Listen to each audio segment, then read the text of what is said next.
আসসালামু আলাইকুম গাইস, দেখেন আমাদের প্রত্যেকটা কয়েল রিওয়েল্ডিং করার পরে কেমন কোয়ালিটি কেমন। দেখেন আমাদের প্রত্যেকটা কয়েল এভাবে এরকম ফিনিশিং হয়ে থাকে। দেখেন আমরা আবার হিট প্রুফ মানে সাদা মালিশটা ব্যবহার করে থাকি, পেপারও হিট প্রুফ ব্যবহার করে থাকি। আমাদের প্রত্যেকটা মোটর এভাবে আমরা একদম কোয়ালিটি ফুল করে আমরা চেষ্টা করি কয়েলটা রিওয়েল্ডিং করার জন্য। এই হলো বিষয় আর কি। তারপরে বাকিটা আপনারা কমেন্টে জানাবেন আমাদের কয়েলটা কেমন হয়েছে, সুন্দর হয়েছে না আমাদের কোনো বুদ্ধি আছে কি না।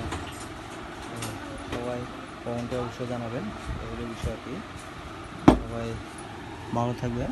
এটি একটি সুতার মোটর আর কি। যাই হোক, এটা দেখেন এখানে ইনফ্রারেডে লেখা আছে।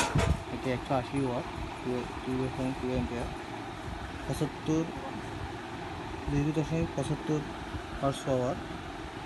তারপরে হলো এই আর কি বিষয়টা, এটা অবশ্য স্টার্টিং ক্যাপাসিটার আসার সাথে।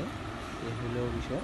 বাকিটা ভালো থাকবে, কমেন্টে জানাবেন এই হলো বিষয়, কাজটা কেমন হচ্ছে।